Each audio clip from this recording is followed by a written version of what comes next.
bienvenue à ce direct, en ce grand jour de l'an de grâce 2019. Nous sommes plus précisément le mardi, le 13 août. Et donc voilà, bienvenue mes frères et sœurs. C'est inhabituel que je commence la série de mes pauses à midi par un fait divers, un fait de l'actualité courante. Et comme je l'ai annoncé, ce serait exceptionnel. Nous allons partir d'un fait de l'actualité pour donner un message qui va nous réconforter. Quand nous publions, c'est un fait de l'actualité courante, c'est un fait divers, célèbres de ce monde qui sont décédés, les personnes célèbres de la politique, les personnes célèbres du sport, du spectacle, de la musique, du cinéma ou de la finance. Quand nous publions donc le décès de ces personnes célèbres, ou alors quand nous publions le décès des faux pasteurs, certains faux pasteurs que nous dénonçons qui ne sont pas repentis à nos prédications et qui décèdent, nous publions ces choses. Beaucoup de personnes, y compris les chrétiens, nous critiquent, nous lancent des pierres. Ils s'offusquent en disant que nous manquons de compassion, que nous n'avons pas d'amour, nous manquons de compassion à l'égard de ces victimes ou de leurs familles.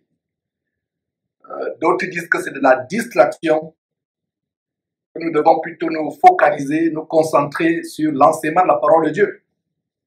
Voilà donc les critiques que nous recevons quand nous publions les faits divers de l'actualité, les événements des décès de personnes célèbres de ce monde que beaucoup idolâtrent, que beaucoup adulent, que beaucoup prennent comme des hommes dieux ou des femmes dieux.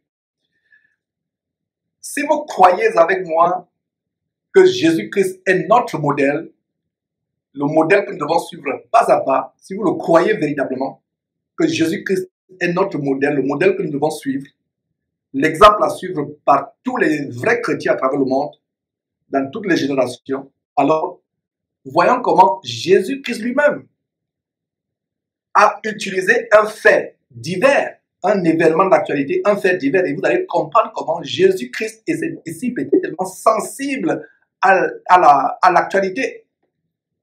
Regardez le reproche que Jésus fait au peuple, aux pharisiens et à la plupart de ses ennemis, en Matthieu chapitre 24. Il dit, vous savez observer les signes des temps. Les hommes savent observer les signes des temps pour en tirer des pronostics ou pour faire certains calculs ou des projections à l'avenir. Nous, chrétiens, nous pouvons observer des événements qui se passent dans la société, des choses qui sont en vogue ou des événements qui sont passés pour en tirer des enseignements. Alors, si vous pensez que nous devons suivre Jésus-Christ, voyons comment Jésus-Christ lui-même, en Luc chapitre 13, utilise des faits de l'actualité pour passer un grand message de repentance. Mes frères et sœurs, nous ne faisons rien de nouveau. Et beaucoup seront bénis en écoutant ceci parce que nous avons reçu des critiques. Ne vous mêlez pas de ces choses, ne montrez pas tel acteur qui est mort, ne montrez pas tel politicien qui est mort, ne montrez pas tel faux pasteur qui est décédé. Nous pouvons tirer, mes frères et sœurs, des leçons profondes de certains faits d'actualité comme le décès des personnes célèbres. Alors, imitons le Seigneur Jésus-Christ et vous allez voir en Luc chapitre 13, je pense que vous y êtes, comment le Seigneur Jésus lui-même a utilisé les faits de l'actualité. Alors, nous allons lire du verset 1 au verset 5. Luc chapitre 13, verset 1. En ce temps-là, donc c'était à une certaine époque, donc en ce temps-là, quelques personnes qui se trouvaient là racontaient à Jésus ce qui était arrivé à des Galiléens dont Pilate avait mêlé le sang avec celui de leur sacrifice. Voilà donc Jésus qui est à côté des personnes qui se trouvent juste à côté de lui, qui lui racontent l'histoire du sacrifice humain de Pilate, en passant, voilà.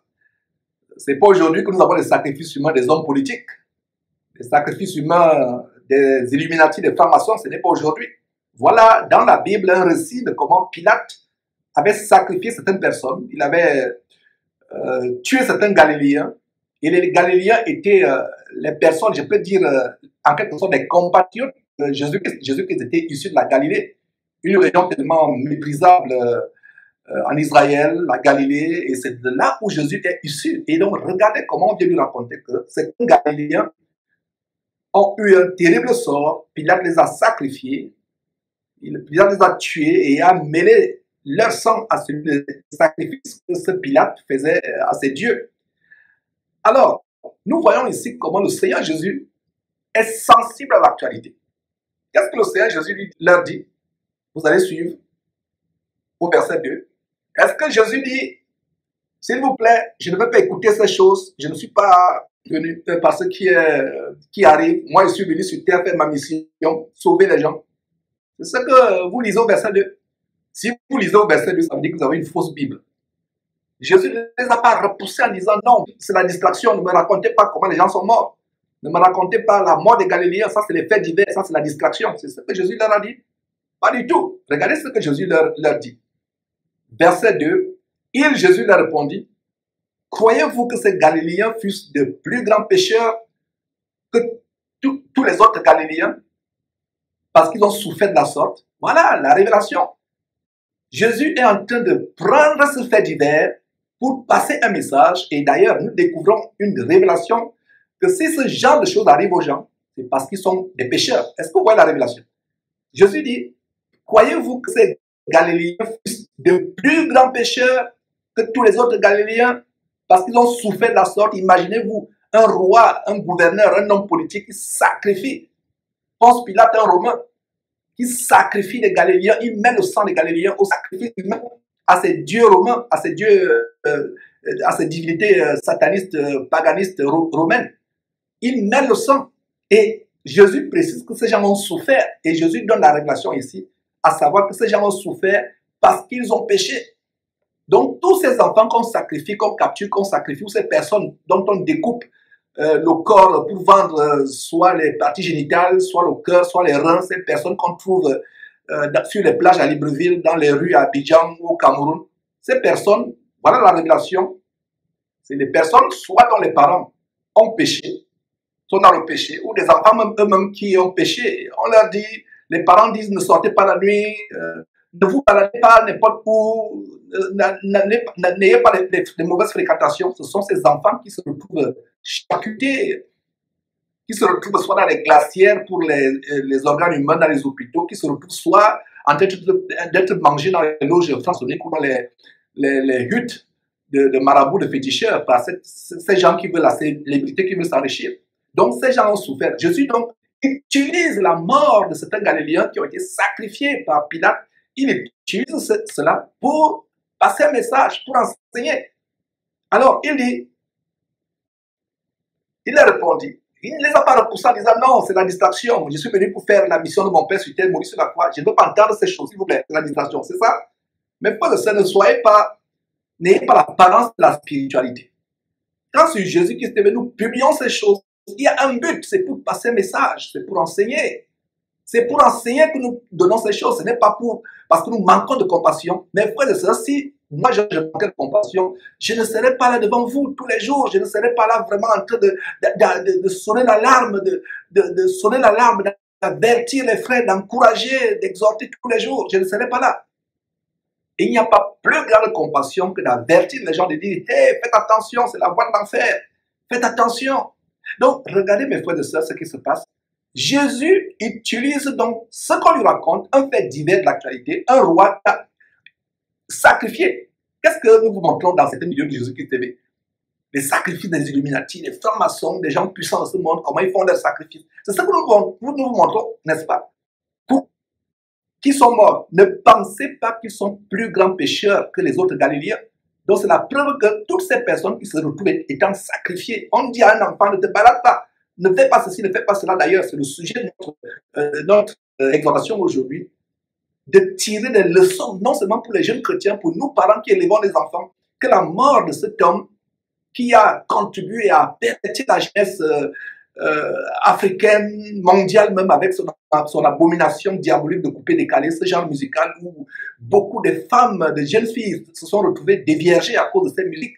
beaucoup de personnes sont retrouvées en train de se vautrer dans l'ivrognerie, dans la fornication, dans la pornographie à cause de ces musiques. Regardez ces clips à la télévision. Vous, chrétiens, qui suivez encore ce genre de choses, ces clips de ces gens mondains, et regardez comment ils sont morts. Alors, Jésus leur dit quoi? Ne pensez pas que ces gens qui ont été sacrifiés ne furent pas de plus grands pécheurs que les autres Galiléens, parce qu'ils ont souffert de la sorte. Ont-ils été grillés, rôtis, ou ont-ils été découpés, étant vivants petit à petit? Ils ont tellement souffert. Jésus leur dit, non, je vous le dis, mais si vous ne vous repentez, vous périrez tous également. Donc voilà le message qui se dégage dans ces choses. Donc, vous qui dites, non, on est fatigué, c'est la distraction, nous ne montrons pas ces choses. Nous montrons ces choses exactement comme Jésus a dit. Nous les montrons pour que les gens se répandent, pour que la crainte s'empare des gens. Regardez, à l'occasion de ce décès de cet homme abominable,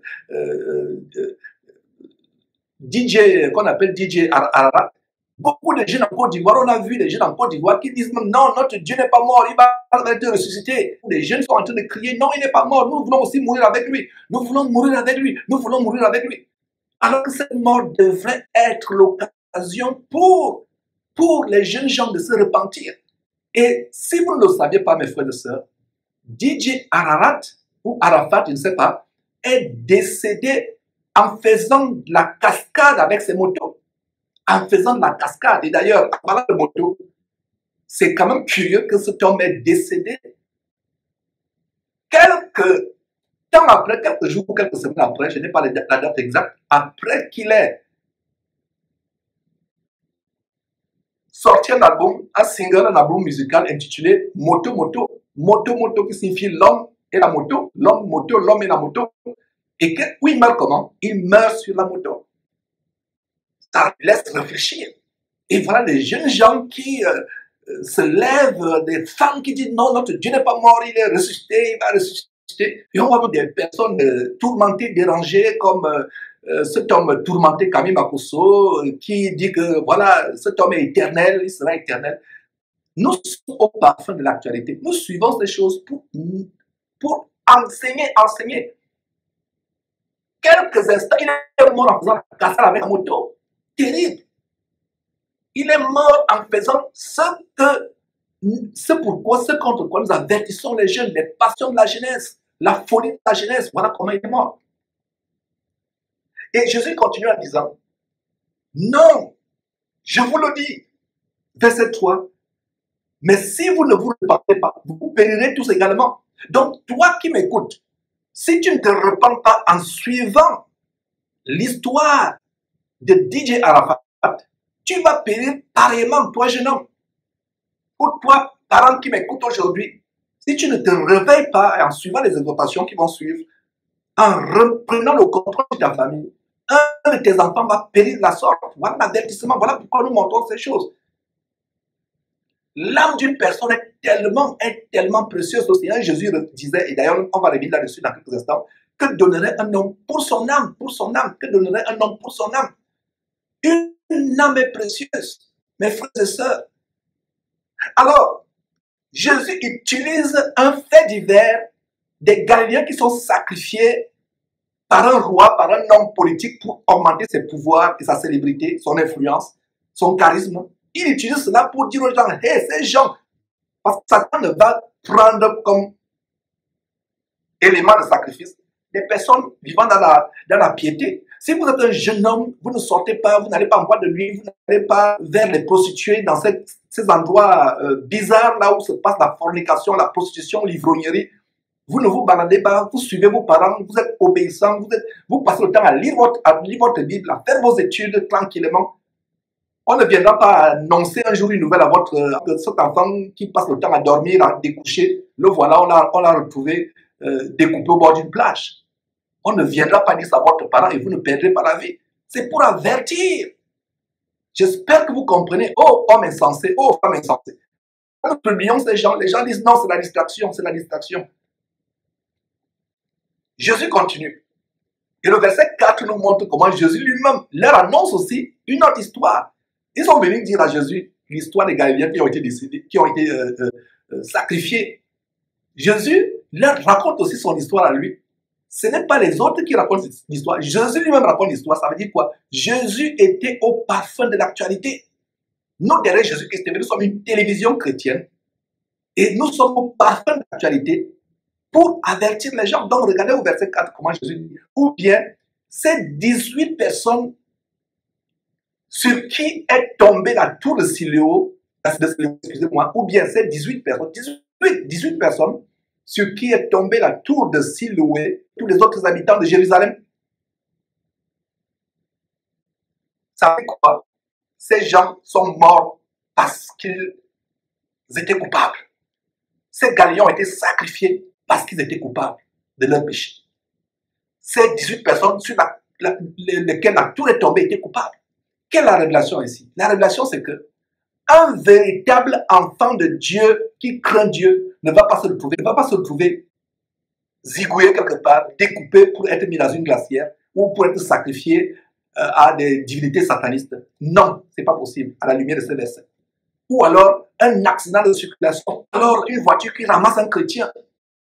Voilà la preuve biblique qu'un chrétien qui craint Dieu ne va pas mourir par accident de circulation. Vous voyez ces grands pasteurs célèbres comme les William Branham et autres Kakou Severin qui sont morts dans les accidents de circulation. Quand j'examine les Écritures, un homme qui sert Dieu ne peut pas mourir de cette manière. Il va mourir soit de maladie, soit de maladie si Dieu permet, soit de vieillesse, soit de persécution. Soit de persécution, ça dit qu'on le persécute et c'est une joie de mourir étant persécuté par le Seigneur, ça fait mal dans la chair. Mais un véritable chrétien ne peut pas mourir soit exécuté par quelqu'un qui va faire des sacrifices. Parce que la motivation de Pilate d'exécuter ces Galiléens, ce n'est pas parce que ces Galiléens étaient des chrétiens. Non. La motivation, c'est qu'il veut des gens pour sacrifier. Nous ne pouvons pas regarder ce verset qui nous dit comment le diable discutait le corps de Moïse. Moïse était déjà mort. Dieu ne peut pas permettre que le diable nous prenne, nos vrais chrétiens, pour aller nous faire des objets de sacrifice à ces divinités. Dieu ne peut pas permettre qu'un chrétien meure dans un accident de circulation. Cet homme est mort, dans ce jeune homme, Arafat est mort sur une moto en train de faire des cascades. C'est terrible. Donc, ou bien verset 4, ces 18 personnes qui sont, sur qui est tombée la tour de Siloé et qu'elle a tué, croyez-vous qu'elles fussent plus coupables que tous les autres habitants de Jérusalem? Jésus dit au verset 5, non, non, non, je vous le dis, mais si vous ne vous repentez pas, vous périrez tous également. À 2 reprises, Jésus dit au verset 3, si vous ne vous repentez, vous périrez également. Verset 5, si vous ne vous repentez, vous périrez également. Voilà comment Jésus lui-même prend un fait divers pour enseigner. Est-ce que c'est ce que nous faisons sur Jésus-Christ TV? Oui! Donc si vous nous lancez les pierres et vous nous reprochez que nous manquons de compassion, est-ce que Jésus manquait de compassion ici? Quelqu'un qui est mort est mort. Ce tourmenté fou de Makoso qui dit qu'il est mort, il est éternel. De quoi parle-t-il? Ça ne me surprend pas. Continuez à suivre ce genre de personnes. Voilà comment on utilise un fait divers de l'actualité pour exhorter. Quand nous montrons ces choses, ce n'est pas pour animer la galerie. Ce n'est pas pour faire du buzz. Ce n'est pas pour avoir des milliers, des millions, ou des milliers, des centaines de millions, ou des millions de vues. Ce n'est pas pour le buzz. Nous montrons ces choses avec la motivation d'avertir la multitude. Que la crainte soit dans le cœur des gens. Mais ce qui est dommage, c'est que on pense que la mort n'est que faite pour les autres. Or, la mort de quelqu'un comme il devait remplir ses adeptes, ses femmes de crainte. Il y a d'ailleurs eu des prophéties. Une certaine mère de cet homme, une certaine mère qui s'appelle Camille, c'est comme si elle faisait des prophéties. En fait, il y a une correspondance sur le même jour avec, le même jour, cette Camille, une certaine dame qui était comme une maman pour Didier Arafat, parce que son nom était Ange Didier. Donc, le même jour, cette femme qui est comme une mère pour Didier Arafat, connue par le nom de Ange Didier, le même jour de la Tabaski, elle donne les conseils à son fils, entre guillemets. Elle dit non, tu exagères, etc. Donc, regardez vous-même, mes frères et sœurs, elle donne des conseils, la correspondance, le même jour que cette femme donnait des conseils, et il est mort après. Donc, toi, enfant, ta mère a beau te dire non, fais attention, ne découche pas, ne va pas avec les mauvaises compagnies, ne suis pas ces musiques, ne fais pas ces choses. Tu vas dire, ah la vieille, tu me déranges, comme on dit souvent. Au lieu d'appeler votre père par le nom, papa, au lieu d'appeler votre maman, maman, vous dites la vieille, ah la vieille nous embête, ou le vieux nous embête. C'est exactement sur cette correspondance que DJ Arafat est en train de dire à sa soi-disant mère Camille que ah, tu déranges avec ton gros français là, etc. Moi, ce n'est pas aujourd'hui que je fais la moto, ce n'est pas aujourd'hui. Le jour de la Tabaski, et c'est le soir qu'il est décédé. Et lui-même, sans le savoir, a prédit sa mort, comme s'il le savait. Ces gens ont sacrifié, et ça me fend le cœur de voir comment maintenant ces francs-maçons qui sont derrière ces musiques infâmes, ces stars, ils vont faire maintenant l'hypocrisie. Vous voyez des gens, des personnalités, les ministres qui viennent soi-disant se procéder sur la dépouille. Mais c'est terrible, mes frères et sœurs, comment nous manquons de discernement. Alors, nous, parents chrétiens, nous devons faire attention. Nous devons faire attention d'élever nos enfants selon le standard de la parole de Dieu. Nous devons inculquer à nos enfants l'amour de la parole de Dieu, la piété, la crainte du mal, la crainte, je vais dire, oui, la crainte de faire le mal, effectivement, la crainte de faire le mal, la peur du mal, la crainte de Dieu, l'amour pour Dieu, leur inculquer, mes frères et sœurs, des valeurs chrétiennes telles que, et s'éloigner de l'amour de l'argent, de l'amour de la célébrité. Regardez, il y a eu un posting que je lisais avant, il y a quelques heures, quelqu'un qui dit vraiment ce que vous avez posté sur Facebook, comment avertir les parents, comment vous avertissez les parents à l'occasion de la mort de DJ Arafat. Ça m'a tellement touché, mais ma famille est pauvre, vraiment, moi qui pensais tout faire pour qu'il soit riche. Et ce posting quand même m'interpelle, mais tu vas tout faire pour que ta famille devienne riche, mais tu vas perdre ton âme, tu te retrouves en enfer. Que dit la parole de Dieu? Proverbe chapitre 23, versets 4 à 5. Ne te tourmente pas pour t'enrichir. Ne te tourmente pas pour t'enrichir. N'y applique pas ton intelligence parce que la richesse finit par s'envoler. Ces motos luxueuses, tout cet argent, ces bijoux, ces bling-bling, tous ces tatouages sur DJ Arafat, ces locks, faux cheveux, locks ou je ne sais pas, peu importe, locks, qui le faisaient ressembler à un efféminé, c'est où maintenant? Où sont les fans qu'il adulait? Il se retrouve seul dans le séjour des morts, en train de se diriger en enfer. S'il pouvait vous parler, vous ces fans, comme la parabole de l'homme riche et de Lazare. Lazare, lui, se retrouve dans le sang d'Abraham. L'homme riche se retrouve dans les flammes de feu. L'homme riche est en train de dire, s'il te plaît, Père Abraham, dis à Lazare d'aller avertir mes frères. J'ai 5 frères pour qu'ils ne viennent pas ici. Si DJ Arafat pouvait vous parler actuellement là où il se trouve, il est en train de souffrir terriblement. Il est en train de payer. Le sacrifice qu'il y a, c'est un clip ou des photos où lui-même expressément montre son appartenance aux Illuminati, son appartenance à la cabale juive. La même cabale juive que les pasteurs comme Massoud Tunassi, comme Ivan Kassonou embrassent. Voyez vous-même, mes frères et sœurs, la cabale juive. Donc cet homme est en train de souffrir là où il se trouve et il est en train de parler à ses fans. S'il pouvait envoyer un message au monde entier en disant, s'il vous plaît, le diable m'a trompé, j'ai passé toute ma vie pensant que je vais être riche, j'ai gagné le monde, je me retrouve seul, je suis en train de souffrir. S'il pouvait envoyer un message au monde entier en disant, s'il vous plaît, le diable m'a trompé, j'ai passé toute ma vie pensant que je vais être riche, j'ai gagné le monde, je me retrouve seul, je suis en train de souffrir. Il est seul, il est en train de souffrir. Toi qui me suis actuellement, si tu n'écoutes pas cet enseignement attentivement, et même si tu l'écoutes et tu ne le mets pas en pratique, tu vas regretter. Combien de personnes ont donné des avertissements à DJ Arafat? Combien de personnes l'ont averti? Combien de personnes lui ont dit, non, écoute, ces choses-là, s'il te plaît, reviens. Laisse tout ça, la gloire du monde. Il se retrouve seul en train de souffrir. Vous pensez que ça me fait pas mal? Je retiens mes larmes tout simplement parce qu'il ne faut pas qu'un collègue, quelqu'un de la compagnie vienne dire, mais vous avez un problème ou quoi? C'est pour ça que je me retiens, mes frères et sœurs. Ça fait mal.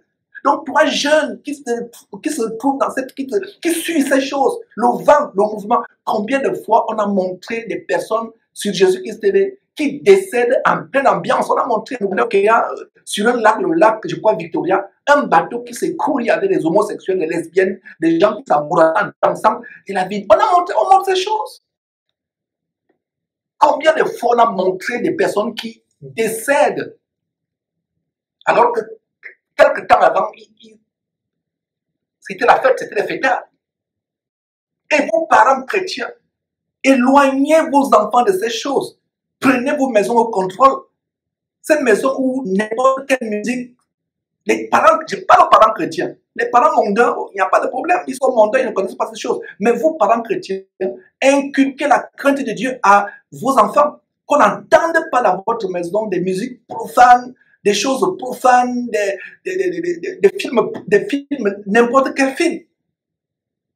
Donc, inculquons à nos enfants, mes frères et sœurs, la haine de la gloire, la vaine gloriole du monde, la haine de la célébrité, la haine du végétariat, être star, la haine de la poursuite de l'argent. L'argent, c'est normal, vous faites vos études, vous travaillez, vous gagnez votre pain pour vous occuper de votre famille, de vos enfants et peut-être aussi soutenir vos parents, leur rendre ce qui leur est dû. Mais vous ne cherchez pas à gagner le monde entier. La richesse, Proverbe chapitre 23, verset 4 à 5, ne te tourmente pas pour t'enrichir. Il y a des parents qui sont prêts à vendre leurs enfants, leurs filles, des papas proxénètes, des mamans proxénètes, pour que l'enfant, la fille amène la richesse dans la maison. Ne vous tourmentez pas pour ces choses. Tourmentez. Regardez ce que Jésus dit en Matthieu chapitre 16, verset 26. Que servirait-il à un homme de gagner le monde entier, c'est-à-dire d'être célèbre mondialement, s'il perdait son âme? Toi qui as des rêves que ton enfant devienne une star de football, regardez, par le football, on a monté des documentaires, comment ils vendent leurs âmes à Satan. Toutes ces stars, combien de vidéos on vous a montré montrant comment ces gens baptisent avec les forces des ténèbres. Et toi, parents qui veulent t'enfant, je parle aux parents chrétiens, je ne parle pas aux parents musulmans, catholiques ou non chrétiens, je parle aux parents vrais chrétiens qui suivent ces enseignements, mais qui ont toujours les rêves que l'enfant devienne grand basketteur, grand footballeur, grand musicien. Mes frères et sœurs, donc, s'il vous plaît, inculquons à nos enfants ces valeurs, de s'éloigner des passions de la jeunesse. 2 Timothée chapitre 2, verset 22, le Saint-Esprit par l'entremise de l'apôtre Paul parlant à un jeune Timothée. Timothée à un moment était séduit par les passions de la jeunesse. Le Saint-Esprit passe par Paul, dit à Timothée ceci, et Paul a dit à Timothée, fuis les passions de la jeunesse. Fuis les passions de la jeunesse. DJ Arafat serait peut-être à ma place où je suis aujourd'hui en train de vous prêcher l'évangile, il ne serait pas mort. DJ Arafat serait quelqu'un qui peut-être, je crois qu'il s'appelle DJ Ange. Exactement comme Jésus-Christ en Luc chapitre 13, verset 1 à 5, nous utilisons l'histoire, le fait divers de DJ Arafat pour passer un message. Si DJ Arafat pouvait parler au monde depuis là où il se trouve actuellement, je sais là où il se trouve, et vous qui lisez la Bible, vous savez là où il se trouve actuellement. Ça ne fait pas plaisir, il est seul, il est seul. Jésus dit bien, Matthieu chapitre 16, verset 26, que donnerait un homme pour son âme? Rien. L'âme d'un homme est précieuse. Regardez une émission, un partage de vidéos se consacre à DJ Arafat, une âme. Lui, il est parti. Mais vous êtes toujours en vie. Ne pensez pas que la mort n'existe qu'à d'autres. Combien de personnes sont mortes dans votre ville actuellement? Aujourd'hui, ou cette nuit, selon votre heure, combien de personnes sont mortes dans votre village, dans votre ville, dans votre pays? Des milliers, des milliers. Mais vous et moi, nous sommes en vie, c'est une grâce. Repentons-nous et fuyons ces choses. Donc, les parents chrétiens, s'il vous plaît, vous qui exposez vos enfants à ces choses, les petits-enfants leur donnent les gadgets, les jeux vidéo, ne laissez pas vos enfants, surtout quand ils sont tout petits, seuls devant la télévision, seuls sur Internet, avec une tablette ou avec un jeu vidéo. Si vous permettez qu'ils regardent la télévision ou d'avoir une tablette, supervisez qu'ils soient à côté de vous, vérifiez ce qu'ils regardent. Voilà comment votre enfant, il a 3 ans ou 4 ans. Il sait déjà comment un homme et une femme vont faire leurs choses dans leur intimité. Il sait déjà, quand il regarde papa et maman, il imagine les mêmes choses parce que sans que vous le sachiez, l'enfant à 4 ans a déjà embrassé la pornographie à niveau avancé. On a eu des cas, mes frères et sœurs, même parmi les chrétiens, nous chrétiens, parents chrétiens, on a eu des cas terribles. Ne vous lassez pas à mettre vos enfants sur la voie de la vérité, la voie de la crainte de Dieu. Ne vous lassez pas. Et vous aurez peut-être l'impression que voilà, qu'il malgré vos efforts, qui ne semblent pas s'intéresser à la voie que vous leur enseignez, vous faites vos efforts de leur éviter ce genre de choses impudiques à la télévision, sur Internet. Vous faites un effort vraiment de les discipliner, mais vous avez l'impression qu'ils ne changent pas. Ils vous rendent la vie difficile, ils vous tourmentent. Mon frère, ma soeur, persévère, ne te relâche pas. Et n'oublie pas cette merveilleuse promesse de Proverbes chapitre 22, verset 6, qui s'accomplit dans toute famille chrétienne. Toute famille chrétienne où le père et la mère ont le désir, ont la crainte de Dieu et ont le désir d'inculquer cette crainte de Dieu à leurs enfants. Cette promesse s'accomplit. Proverbes chapitre 22, verset 6, disant: instruis l'enfant selon la voie qu'il doit suivre. Devenu grand, il ne s'en détournera pas. Devenu grand, il ne s'en détournera pas. C'est la promesse, c'est ma consolation. Ça doit être notre consolation à tous. Bien des fois dans nos familles, on a l'impression que vraiment, malgré tous les efforts, les enfants sont en train de prendre une autre direction que la nôtre. Ils n'ont vraiment pas la Dieu. Parce que la Bible dit, la folie est attachée au cœur de l'enfant. Proverbe chapitre 22, verset 15. La folie est attachée au cœur de l'enfant. Mais qu'est-ce qui va arracher cette folie? La verge de la correction. La correction, que ce soit avec les conseils, que ce soit avec de temps en temps, même la chicotte de temps en temps. Mais ne désirez pas tuer un enfant. Le Proverbe chapitre 19, verset 18 dit: châtie ton fils, car il y a encore de l'espérance, mais ne désire pas le faire mourir. Maintenant, si vous châtiez votre enfant avec l'intention de le faire mourir, vous devenez un meurtrier. Et vous allez peut-être vous retrouver en prison. Mais il faut que l'enfant sache que vous le disciplinez, vous le châtiez avec amour. Et plus tard, il sera reconnaissant. Que je suis reconnaissant, mes frères et sœurs, de toutes les chicottes. Mon père était un policier et c'est avec la matraque en caoutchouc, la grosse matraque qui me frappait. C'est par la grâce de Dieu que je suis devant vous. Devant vous, je vais vous prêcher la parole de Dieu. Mais je rends grâce à Dieu de ce que la matraque de mon père y a aussi contribué. Parce que si la matraque de mon père n'avait pas contribué, peut-être j'aurais été à la place de DJ Arafat. Beaucoup d'enfants sont à la place de DJ Arafat ou sont sur la voie de DJ Arafat parce qu'ils ont été abandonnés à eux-mêmes. Regardez ce que Proverbe chapitre 29, verset 15 dit. Notez ces versets, mes frères et sœurs. Proverbe chapitre 29, verset 15 dit ceci. 29, verset 15 dit: la mère livrée à lui-même fait honte à sa mère. Regardez la douleur de la mère de DJ Arafat aujourd'hui. Un message vraiment pour que on tire les leçons. Exactement comme Jésus fait en Luc chapitre 13, verset 1 à 5. La verge et la correction donnent la sagesse, mais l'enfant livré à lui-même fait honte à sa mère et à son père. La verge et la correction donnent la sagesse, mais l'enfant livré à lui-même fait honte à sa mère et à son père. Ces enfants, cette maison où l'enfant est roi d'ailleurs, il y a un temps qui a été prophétisé dans la Bible, à savoir que les enfants seront des rois. Regardez aux États-Unis, en Europe et de plus en plus dans les pays comme au Gabon et autres, des pays africains. Punir un enfant, c'est un crime. Moi, à l'école, il y avait la chicotte. Je n'ai pas bien récité ma table de multiplication. Alors, à plat ventre ou au tableau, on me fesse devant tout le monde. Je rends grâce à Dieu. Aujourd'hui, j'aurais été à la place de DJ Arafat avec les longs cheveux comme un efféminé, avec des tatouages un peu partout. Et je serais peut-être mort. Mais aujourd'hui, par la grâce de Dieu, la chicotte de mon père, la chicotte de mes maîtres me fait être devant vous aujourd'hui. Reprenez vos maisons au contrôle. Chers chrétiens, je voudrais plutôt dire, reprenons le contrôle de nos maisons. Disciplinons nos enfants. D'ailleurs, un des critères pour être un serviteur du Seigneur Jésus, nous devons mettre nos enfants sous une entière soumission. Et la chicotte, c'est une bonne recette, mais ne désirez pas les tuer. Parce que la Bible dit, Proverbe chapitre 22, verset 15, Proverbe chapitre 22, verset 15 à nouveau, la folie est attachée au cœur de l'enfant, mais la verge de la correction l'en séparera. Donc, mes frères et sœurs, persévérez, inculquez ces valeurs à vos enfants. Lisez beaucoup la parole de Dieu à vos enfants. Soyez aussi patients avec eux. Et si vous pensez, mes frères et sœurs, que vous avez tout essayé et vous avez l'impression que vos enfants continuent à vous rendre la vie difficile, ne désespérez pas. Ne désespère pas, ma sœur, mon frère. Ne désespère pas.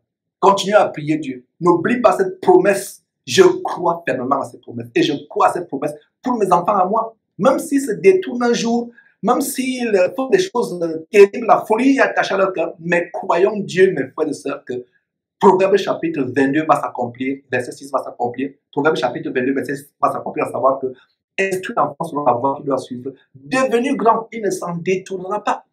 Il ne s'en détournera pas.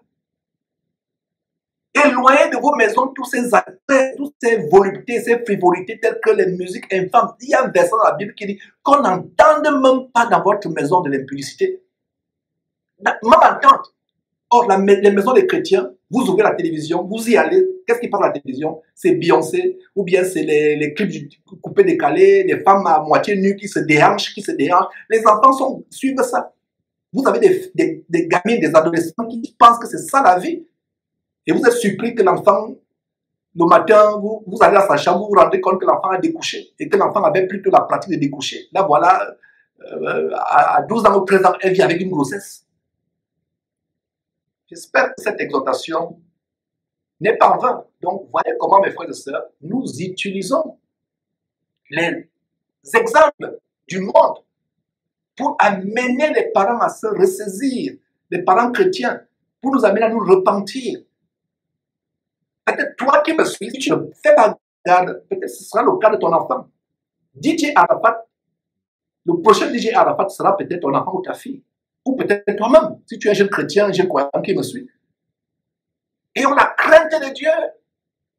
Ayons la crainte de Dieu, mes frères et sœurs. Cet enseignement d'aujourd'hui était expressément un peu plus long. J'ai pris toutes mes dispositions pour qu'il soit un peu plus long, parce que c'est un message, Je n'avais pas ce message en tête. Et généralement, la bonne nouvelle, c'est un témoignage par lequel je vais finir, mes frères et sœurs. Quand je viens au boulot, je n'ai généralement pas de message. Et les messages, quand ma pause de midi approche, c'est là où un message, généralement, c'est comme ça que ça se passe. Donc, c'est un plaisir de partager ces choses, mes frères et sœurs. Que Dieu nous bénisse abondamment. Que Dieu fasse grâce à tous ces parents qui s'attellent à inculquer à leurs enfants. Nous, parents, que Dieu nous fasse grâce, qu'il ait pitié de nous, qu'il n'oublie pas nos enfants. Nous qui nous attelons à inculquer la crainte de Dieu à nos enfants. L'obéissance, de l'argent, de la célébrité. Nous qui leur inculquons ces choses, que Dieu nous fasse grâce. Que ces enfants, plus tard, à un moment, mettent en pratique ce qu'on leur avait enseigné. À un moment, vous avez l'impression, ah, mon enfant, son cas est désespéré. Non, mon frère, ma soeur, je reviens encore la promesse de Proverbe chapitre 22, verset 6. Instruis l'enfant. Continue, ne te décourage pas. Tu as l'impression qu'il ne t'écoute pas. Tu as l'impression que continue. Ce sera peut-être un grand prédicateur de l'évangile, qui apporte l'évangile à des foules à travers le monde. Mon père aujourd'hui ne vit plus.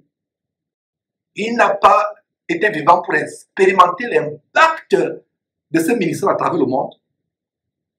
Mais ce n'est pas en vain qui me chicotait. Il n'était pas chrétien. Mais il voulait, Georges, s'il te frappe, si je te châtie, parce que je veux que tu sois honnête, je veux que tu sois droit.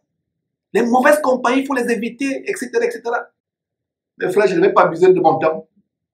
Ma pause de midi est presque finie. Donc, à la prochaine, mes frères et sœurs. Que Dieu vous bénisse.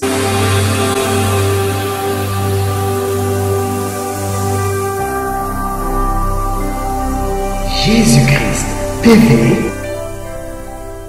Vous connaîtrez la vérité et la vérité vous affranchira.